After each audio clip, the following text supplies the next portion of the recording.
আজ দিল্লিতে গুরুত্বপূর্ণ বৈঠক করতে চলেছেন ঋতব্রত গোষ্ঠী। নির্বাচন কমিশনের সঙ্গে অর্থাৎ জ্ঞানেশ কুমারের সঙ্গে গুরুত্বপূর্ণ বৈঠক করতে চলেছেন ঋতব্রত গোষ্ঠী। দলের প্রতীক ও তহবিলের অধিকার দাবি।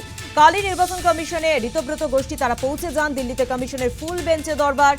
জ্ঞানেশ কুমারের সঙ্গে সাক্ষাৎ চায় ঋতব্রত পন্থীরা। প্রতিনিধি দলে ঋতব্রত শিবিরে 10 জন বিধায়ক তারা রয়েছেন এবং আজ বেলা 12টায় দিল্লিতে গুরুত্বপূর্ণ বৈঠক।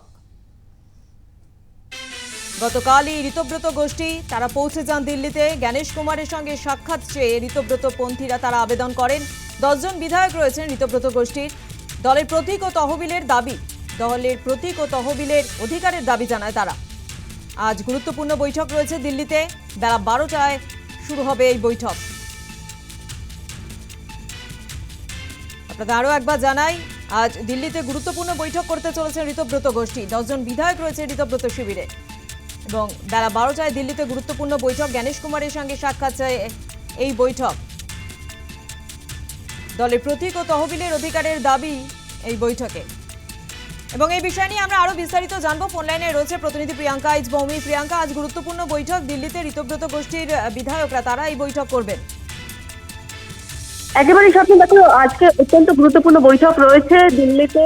জ্ঞানেশ কুমার সহ নির্বাচন কমিশনের যে ফুল বেঞ্চ, সেই ফুল বেঞ্চের সঙ্গে কিন্তু বৈঠকে বসতে চলেছেন ঋতব্রত বন্দ্যোপাধ্যায় সহ 10 জনের প্রতিনিধি দল। এবং সেই 10 জনের প্রতিনিধি দল তারা মূলত যে দাবি তারা জানাতে চলেছিল, এর আগেও তারা বরাবর বলে এসেছিলেন যে তারাই আসল তৃণমূল। এবং এর আগে দেখা গিয়েছিল যে নিউ টাউনে তারা বৈঠক করেছিলেন, স্পেশাল সেশন করেছিলেন এবং সেখানেও তারা যে সংখ্যাগরিষ্ঠ, সেই সংখ্যাগরিষ্ঠতার কথা প্রমাণ করতে চেষ্টা করেছিলেন। তারপরেও দেখা গেছিল একাধিক বৈঠক করতে, এমনকি নির্বাচন কমিশনে পর্যন্ত তারা চিঠি জমা দিয়েছিলেন। সেক্ষেত্রে যদি তারা নিজেদেরকে আসল তৃণমূল বলে প্রতিষ্ঠিত করতে পারেন, তাতে দলের প্রতীক এবং যে দলের অ্যাকাউন্ট, সেই অ্যাকাউন্ট কিন্তু তাদেরই দায়িত্বে যাবে এবং সেটা কিন্তু অত্যন্ত তাৎপর্যপূর্ণ হতে চলবে এই তৃণমূল কংগ্রেসের আগামী দিনের জন্য। কারণ একদিকে যখন মমতা বন্দ্যোপাধ্যায় পন্থী তৃণমূল কংগ্রেস একদিকে আলাদা হয়ে গিয়েছে এবং অন্যদিকে আমরা দেখেছি যে তৃণমূল কংগ্রেসের ভাঙন যেখানে দেখা গিয়েছে, সেখানে ঋতব্রত বন্দ্যোপাধ্যায় পন্থী তৃণমূলের এক অংশ সেখানে একে একে অনেকেই যোগ দিয়েছেন এবং তারা ক্রমশ নিজেদেরকে আসল তৃণমূল বলে পরিচয় দিতে চাইছেন। এবং আজকে যে বৈঠক রয়েছে, সেই বৈঠকে মূলত তাদের যে দাবি, সেই দাবি তারা সামনে আনবে বলে তৃণমূল সূত্রের খবর। এবং সেখানে জানতে পারা যাচ্ছে, যদি তারা আদপে নিজেদেরকেই আসল তৃণমূল বলে প্রতিষ্ঠিত করতে পারেন, সেক্ষেত্রে কিন্তু দলের প্রতীক যেমন তাদেরই থাকবে, তেমনই দলের যে যাবতীয় যে অ্যাকাউন্ট রয়েছে, সেই অ্যাকাউন্টের দায়িত্বভারও কিন্তু তাদের উপরেই বর্তাবে। এটা কিন্তু অত্যন্ত গুরুত্বপূর্ণ স্বপ্ন, এমনটা কিন্তু বলা যেতেই পারে। ধন্যবাদ প্রিয়াঙ্কা।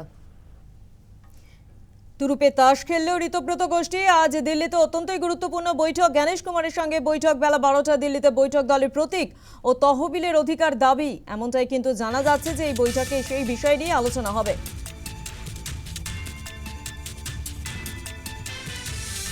আপনাদের এবার শোনাবো যে গতকাল দিল্লি যাওয়ার আগে ঋতব্রত বন্দ্যোপাধ্যায় এবং সন্দীপন সাহারা তারা কি বলছেন এই বৈঠক নিয়ে। আমাদের কালকে নির্বাচন সদনে নির্বাচন কমিশনের ফুল বেঞ্চের সঙ্গে আমাদের একটা অ্যাপয়েন্টমেন্ট রয়েছে। সেই জন্য ওরা 10 জন একটা ডেলিগেশন অ্যালাউ করেছেন। তো আমরা 10 জন সেই কারণে আজকে দিল্লি যাচ্ছি। আমরা অল ইন্ডিয়া তৃণমূল কংগ্রেস আমাদের 22 তারিখ স্পেশাল সেশনের পর আমরা নির্বাচন কমিশনকে লিখিত আকারে সবটা জানিয়েছিলাম, অল কমিউনিকেশন হয়েছিল এবং আমরা একটা অ্যাপয়েন্টমেন্ট সিক করেছিলাম। তো সেই অ্যাপয়েন্টমেন্টটা কালকে গ্রান্টেড হয়েছে, সেজন্য আমরা নির্বাচন কমিশনকে ধন্যবাদ জানাই। এবার আমাদের যে 10 সদস্যের ডেলিগেশনকে ওরা অ্যালাউ করেছেন, কাল যখন আমরা ফুল বেঞ্চের সঙ্গে বসবো, তখন আমাদের যা বক্তব্য আছে সেটা মিডিয়াকে স্বাভাবিকভাবে বলার কথা নয়, সেটা নির্বাচন কমিশনের ফুল বেঞ্চকেই হচ্ছে আমরা সেটা জানাবো। নির্বাচন কমিশনের সাথে আলোচনা করে আমরা যেই চিঠি নির্বাচন কমিশনকে দিয়েছি সেটা নিয়ে আলোচনা করার জন্য আমরা যাচ্ছি।